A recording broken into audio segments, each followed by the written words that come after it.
नमस्कार, मैं हूं खुशी पटेल और आप देख रहे हैं अब्रॉड न्यूज नेटवर्क। आज हमारे साथ है नितिन दीक्षित जी, जो जापान के टोक्यो से अपनी लाइफ और एक्सपीरियंसेस के बारे में दुनिया को बताते हैं। आप इन्हें इंस्टाग्राम पर @नितिन दीक्षित 123 के नाम से जानते होंगे। नितिन जी वहाँ की डेली लाइफ, जापान के कल्चरल स्पॉट्स और वहाँ की असली लाइफस्टाइल के बारे में काफी एंगेजिंग तरीके से लोगों को दिखाते हैं। नितिन जी का कंटेंट उन काफी लोगों के लिए इंस्पायरिंग है जो जापान जाने का सपना देखते हैं, फिर चाहे वो पढ़ाई, काम या एक नई लाइफस्टाइल एक्सप्लोर करने के लिए हो। तो चलिए शुरू करते हैं आज की एक खास बातचीत और जानते हैं नितिन जी की जापान की जर्नी, उनके स्ट्रगल्स, उनके एक्सपीरियंसेस और उनकी सक्सेस की कहानी। नमस्कार नितिन जी, सबसे पहले आपका बहुत बहुत स्वागत है हमारे अब्रॉड न्यूज नेटवर्क में आने का। तो सबसे पहले हम अपने व्यूअर्स को बताना चाहेंगे कि हमारे साथ नितिन जी जुड़ने वाले हैं और वो जापान में रहते हैं। तो नितिन जी, क्या आप हमें बता सकते हैं कि जापान में आप कितने सालों से रह रहे हैं और आपका वहां पर रहने का एक्सपीरियंस कैसा है? तो देखिए, पहले तो बहुत बहुत धन्यवाद ANN का, जिन्होंने मुझे अपने प्लेटफॉर्म पे आने का मौका दिया और मैं अपने और ANN के सभी व्यूअर्स की जितनी हेल्प करने की कोशिश कर सकता हूँ उतनी करूँगा और साथ के साथ अपना एक्सपीरियंस भी शेयर करूँगा। तो देखिए, आपका पहला सवाल है कि मुझे जापान में रहते हुए कितना टाइम हो गया है। तो मुझे it's been 2.5 years that I have been living in Japan. And आपका सेकंड क्वेश्चन है कि मेरा एक्सपीरियंस यहाँ पे कैसा रहा है। तो देखिए, जापान का एक्सपीरियंस किसी भी इंडियन के लिए अगर मैं बात करूँ तो ऐसा होगा जैसे कि ज़मीन और आसमान, क्योंकि जापान जो है ना वो इंडिया से बिल्कुल अलग है, बिल्कुल डिफरेंट है ऑलमोस्ट सभी चीज़ों में। Be it cleanliness, be it politeness of the people who are living here, be it beauty, it is extremely beautiful Japan. It looks like you are in some different world. Sometimes I feel कि मैं किस haven में तो नहीं आ गया हूँ। कुछ कुछ जगह ऐसे घर होते हैं कि मुझे लगता है कि मैं कहाँ आ गया हूँ, मैं किसी और ही दुनिया में आ गया हूँ। तो ये चीज़ आपको भी फील होगी अगर आप जापान आते हैं। बात करें क्लीनलीनेस की, तो देखिए क्लीनलीनेस ऐसी नहीं होती है जैसे कि कुछ इंस्टाग्राम पे इन्फ्लुएंसर्स आपको दिखते हैं कि वो वाइट सॉक्स पहनते हैं और वो आधा घंटा रोड पे घूम रहे हैं, टोक्यो के स्टेशन के एक क्राउडेड एरिया में घूम रहे हैं और फिर आधे घंटे बाद वो निकालते हैं अपनी सॉक्स को। तो ऐसी ही सॉक्स होती है, ऐसा नहीं होता है। क्लीनलीनेस बहुत ज़्यादा है, बट इस लेवल की भी नहीं होती है कि आप आधा घंटा वाइट सॉक्स पहन के घूम रहे हैं और सॉक्स जो है वो वैसी की वैसी ही है। बट हाँ, नेक्स्ट लेवल की क्लीनलीनेस है। तो अगर मैं आपको कैमरा फ्लिप करके भी दिखा दूँ, थोड़ा सा अगर रोटेट करके भी दिखाऊँ, तो आपको पता चल जाएगा। अगर आप छोटी छोटी गलियों में भी जाओगे तो आपको जापान पता चल जाएगा कितना क्लीन है। आपको डस्ट तो ढूंढने से मिलती है, मिलती ही नहीं है, तो इतना ज़्यादा क्लीन है। तो यही सब चीज़ें हैं जिसकी वजह से एक्सपीरियंस आपका इंडिया में जो आप रह रहे होते हो तो अलग होता है और जब आप जापान आते हो तो बिल्कुल अलग होता है। तो मेरा एक्सपीरियंस सो फार बहुत ही अच्छा है। तो नितिन जी, हम आपसे ये भी जानना चाहेंगे कि आप जापान वर्क वीजा पे गए थे या फिर स्टडी वीजा पे? तो देखिए, मैं यहाँ पे आया था वर्क वीज़ा पे। तो मुझे किसी ने रेफ़र किया था जापान में, मेरी एक फ्रेंड थी उसने, तो उसके थ्रू मैं यहाँ पे आया था। ये सबसे इजी सिस्टम रहता है जापान में आने का, अगर आपको कोई रेफ़र करता है, क्योंकि इससे एक क्रेडिबिलिटी बनती है कि जो इंसान रेफ़र कर रहा है वो तो ऑलरेडी वर्क कर रहा है। अगर वो किसी को रेफ़र कर रहा है तो कंपनी सोचती है कि उसकी भी क्रेडिबिलिटी अच्छी ही होगी। तो ऐसे में आया था। तो मेरे वीज़ा का जो नाम है वो है इंजीनियर स्पेशलिस्ट इन ह्यूमैनिटीज़ और इंटरनेशनल सर्विसेज। बेसिकली इसको हम इंजीनियर वीज़ा कह सकते हैं। तो इसके थ्रू अगर कोई इंसान यहाँ पे 10 साल स्पेंड करता है जापान में और उसकी इनकम प्रॉपर रही है 10 साल में, कोई गैप नहीं रहा है, कोई टैक्सेस उसने पे किए हैं प्रॉपरली 10 साल और उसने कोई वायलेशन ऑफ लॉ अगर नहीं किया, तो इस पे PR मिलना पॉसिबल है। पर एक और फास्ट ट्रैक सिस्टम होता है जिसको हम कहते हैं highly skilled professional system, HSP system. तो अगर किसी के उस सिस्टम के हिसाब से अगर 80+ पॉइंट्स बन रहे हैं, 80 या 80+, तो वो 1 साल में भी जापान में PR ले सकता है। पर अगर उसके 70+ पॉइंट्स बन रहे हैं तो 1 से 3 साल के अंदर भी उसको PR मिलना पॉसिबल है। तो इसको आप चेक कैसे कर सकते हो कि आपके कितने पॉइंट्स बन रहे हैं?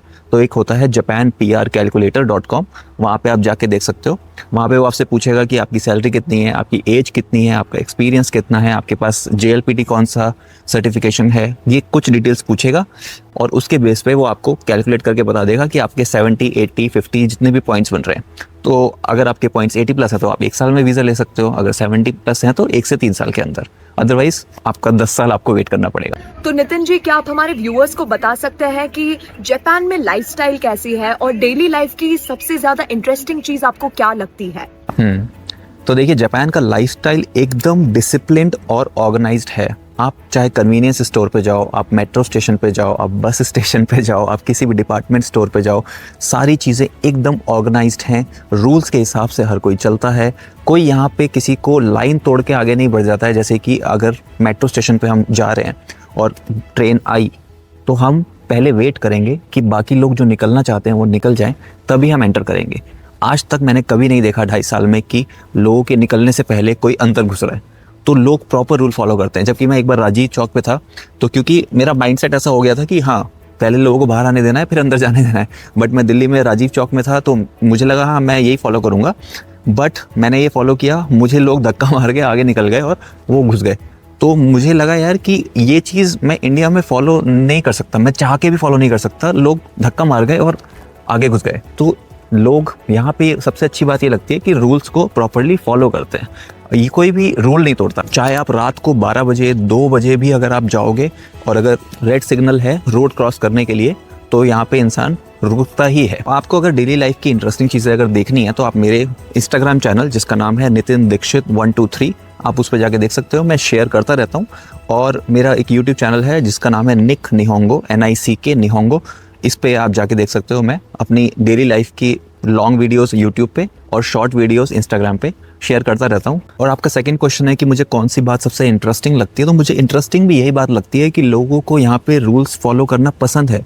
जैसे कि अगर आप ट्रेन में या किसी मॉल में एस्केलेटर्स में खड़े हैं, तो यहाँ पे एक रूल है कि लेफ्ट साइड जो है वो लोग खड़े होंगे जो आराम से ऊपर खड़े होके ऊपर तक पहुंचना चाहते हैं, और राइट साइड जो है वो छोड़ी जाएगी जिन लोगों को जल्दी ऊपर पहुंचना है, जिनकी ट्रेन मिस हो रही है या जिस भी रीज़न से जिसको भाग के जाना है, तेज़ी से जाना है, वो राइट साइड से जाएगा क्योंकि वो जल्दी से जा सकता है।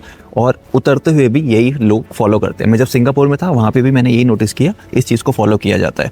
ऐसा नहीं कि दोनों साइड पे लोग खड़े हैं, अगर किसी की ट्रेन मिस हो रही है, किसी को जल्दी निकलना भी है तो वो निकल नहीं सकता क्योंकि पूरा एस्केलेटर भरा हुआ है। ऐसा यहाँ पे नहीं होता है। लोग प्रॉपर रूल्स से ही फॉलो करते हैं। प्लस यहाँ के कन्वीनियंस स्टोर्स मुझे काफ़ी इंटरेस्टिंग लगते हैं क्योंकि वो 24 आवर्स खुले रहते हैं। तो यहाँ पे जो मेन कन्वीनियंस स्टोर्स हैं वो हैं फैमिली मार्ट, जो कि सबसे ज़्यादा मुझे दिखते हैं। उसके बाद है 7-Eleven, फिर एक है लॉसन, और इस तरह से कुछ और कन्वीनियंस स्टोर्स हैं जो कि 24/7 खुले रहते हैं। और उनमें आपको बहुत सारी तरह की चीज़ें मिल जाती हैं। जैसे कि आपको ग्लव्स मिल जाएंगे, आपको बुक्स मिल जाएंगी, आपको ड्रिंक के लिए कुछ मिल जाएगा, आपको खाने के लिए मिल जाएगा, आपको अम्ब्रेला मिल जाएगा। तो अलग अलग तरह की चीज़ें आपको एक ही कन्वीनियंस स्टोर पर मिल जाती हैं, जो कि बहुत ही कन्वीनियंट है। अगर किसी को रात को 2 बजे भी कुछ खाना है तो वो ईजिली जा सकता है।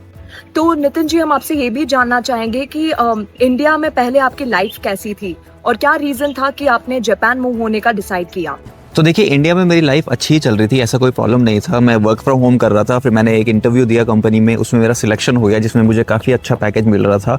बट क्योंकि मैंने इंटरव्यू दिया उसी टाइम पे, नोटिस पीरियड के टाइम पे जापान में, और फिर मेरा यहाँ पे भी सिलेक्शन हो गया, तो इंडिया में ऐसा कुछ बुरा नहीं चल रहा था। बट हुआ क्या, मैंने अपनी फ्रेंड से ऐसी बातों बातों में बोला कि यार कुछ देखना जापान में हो, तो ऐसी बातों बातों में, और उसने अपनी कंपनी मुझे रेफ़र कर दिया। फिर मेरा इंटरव्यू था, तो इंटरव्यू के दिन भी मैं थोड़ा सा डिलेमा में था कि यार मैं दूँ कि ना दूँ। बट मैंने कहा यार, मैंने उसको बोला है कि मैं इंटरव्यू देना चाहता हूँ और उसने रेफ़र भी कर दिया, अब मैं नहीं दूंगा तो वो गलत हो जाएगा। तो मैं सोचा था यार मैं जाऊँ कि नहीं जाऊँ जापान, क्या करूँ। बट मैंने अपने फ्रेंड से बात की, रजत से, तो मैंने रजत से बोला, मेरा क्लोज फ्रेंड है, तो मैंने उसको बोला यार क्या करूँ। तो उसने बोला आप इंटरव्यू तो दो, देखते हैं। फिर मैंने इंटरव्यू दिया, तो मेरा 1 घंटे का इंटरव्यू हुआ जिसमें 50 मिनट जापानीज़ में बात हुई, 10 मिनट इंग्लिश में बात हुई, और फिर मेरा सिलेक्शन भी हो गया। तो मुझे लगा यार अब मैं चला ही जाता हूँ, बहुत सारे लोगों का होता नहीं है, मेरा हो गया है तो मैं चला ही जाता हूँ। तो इस वजह से मैं जापान में आया। और क्या आप हमें ये भी बता सकते हैं कि जब आप पहली बार जापान मूव हुए तो आपने सबसे बड़ा डिफरेंस क्या फील किया इंडिया के कंपैरिजन में?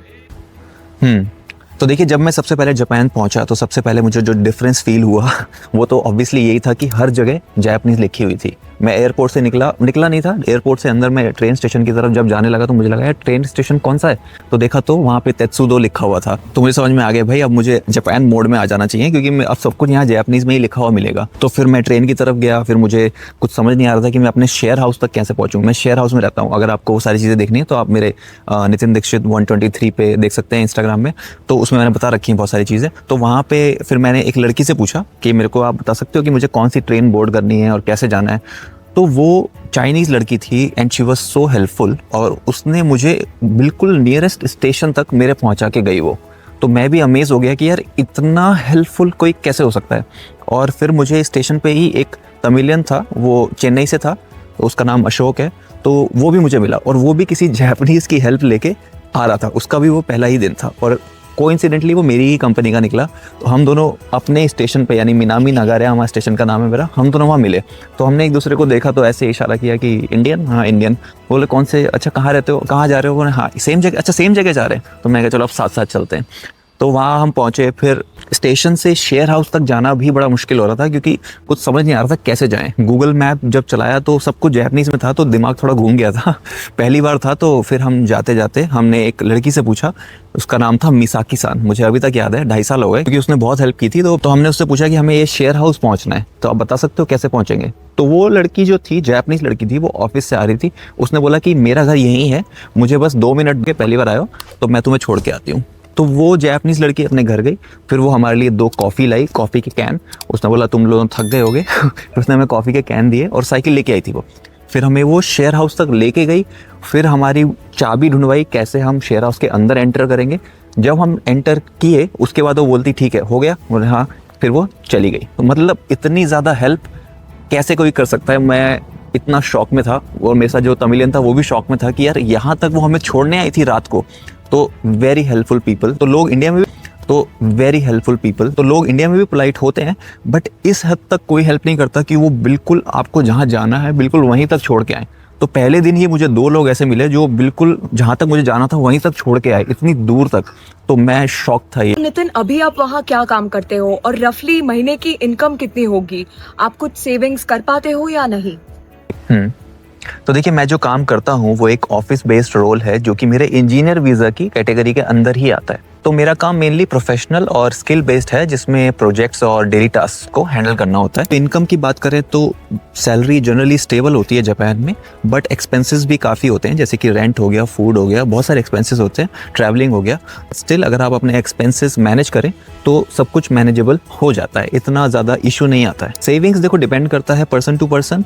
अगर कोई ऐसा पर्सन है जो कि सेविंग्स में बिलीव करता है तो वो ठीक ठाक सेविंग कर लेता है, बट कोई अगर ऐसा है जिसको अपनी लाइफ जीनी है टू द फुलेस्ट, तो हो सकता है वो कम सेविंग करे, बट सेविंग्स हो जाती। तो नितिन जी, क्या आप हमारे व्यूअर्स को ये भी बता सकते हैं कि जापान में मंथली खर्चा कितना आ जाता है और इनकम के साथ एक्सपेंसेस इजीली मैनेज हो जाते हैं या थोड़ा स्ट्रगल रहता है?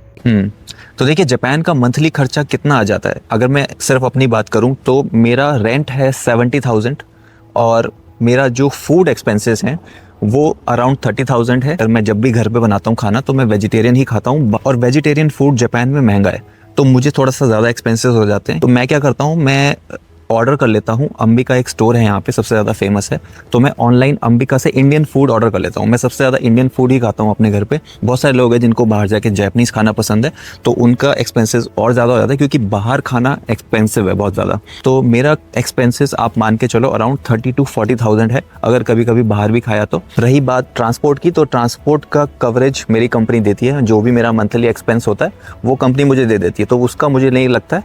तो 70 प्लस आप 40 मान के चलो, तो अराउंड 1.1 यानी 1,10,000 के आसपास मेरा महीने का खर्चा होता है। और कभी कभी कुछ ज़्यादा खर्चा हो जाए तो 1,20,000 मान के आप चल सकते हो। और एक्सपेंसेस के साथ इनकम मैनेज हो जाते हैं कि नहीं, तो मैनेज हो जाते हैं खर्चे इजीली, आपकी सेविंग्स भी हो जाती हैं साथ के साथ।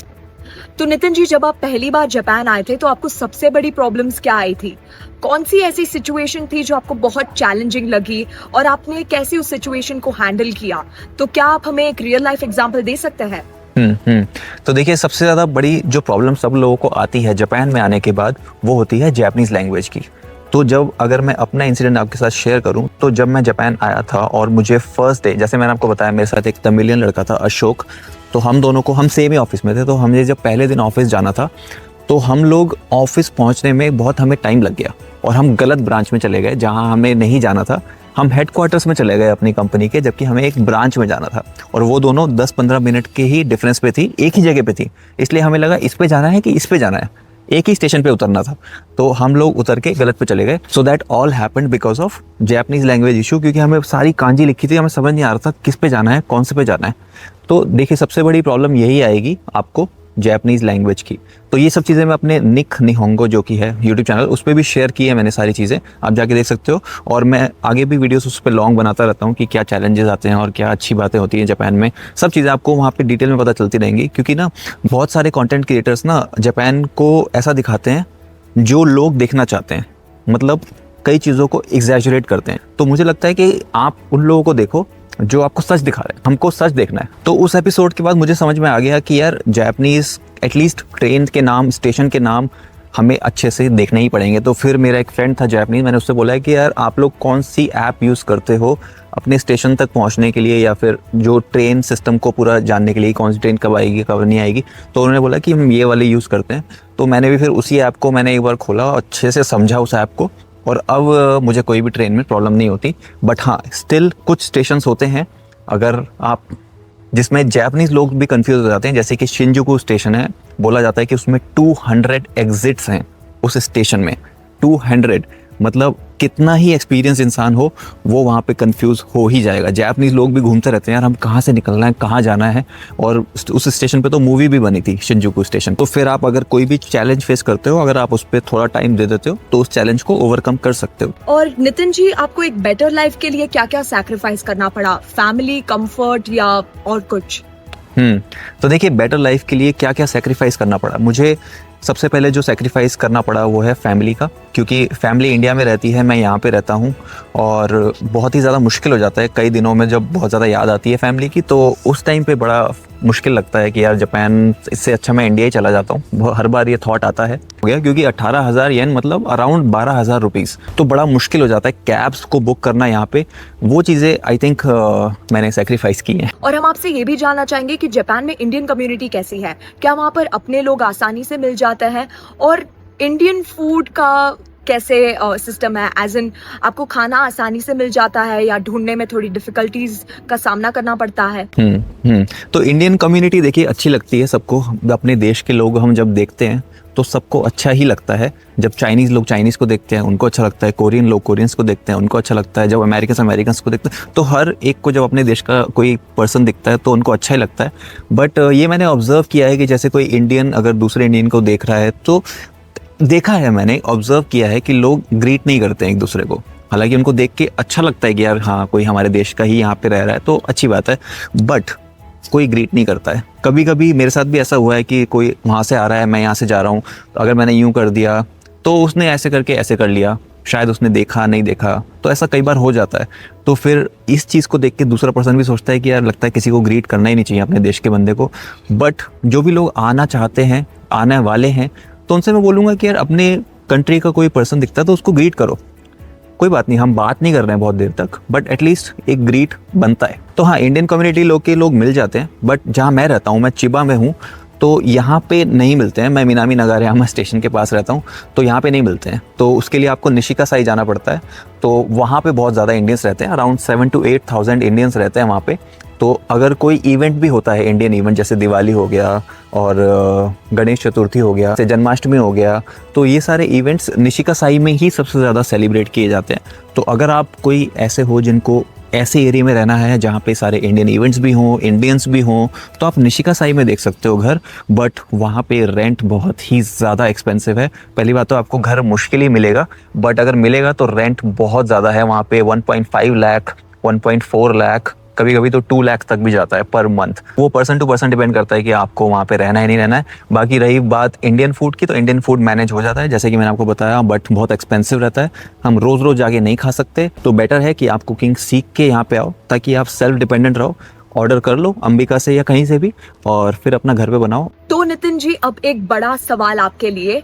जो लोग कनाडा, यूएसए या ऑस्ट्रेलिया जैसी बड़ी कंट्रीज में जाने का सपना देखते हैं पर पैसों की कटौती की वजह से वहां नहीं जा पाते, क्या उनके लिए जापान एक ड्रीम डेस्टिनेशन बन सकता है?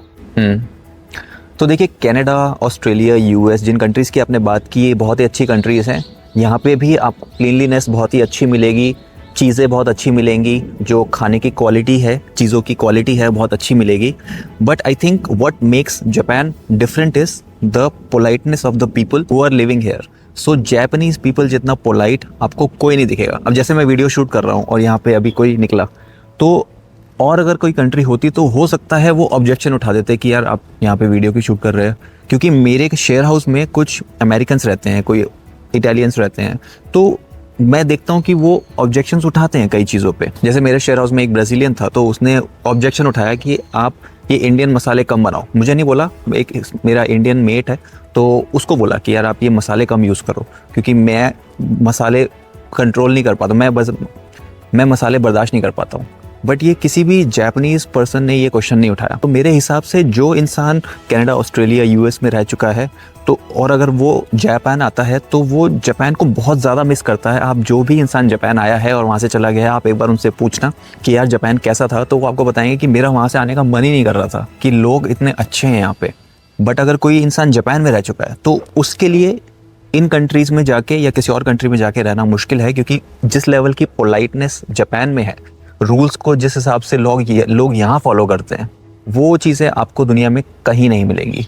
ये बात की मैं गारंटी दे सकता हूँ। And I am not saying this because I live here, you can ask anyone जो कि बाकी कंट्रीज भी गया है और जापान भी गया है, he will tell you the difference. Because मेरी सिस्टर की शादी में कुछ लोग आए थे, वो जापान भी गए थे, वो यूएस भी रहे थे बहुत टाइम तक, ऑस्ट्रेलिया, बहुत सारी जगह गए थे।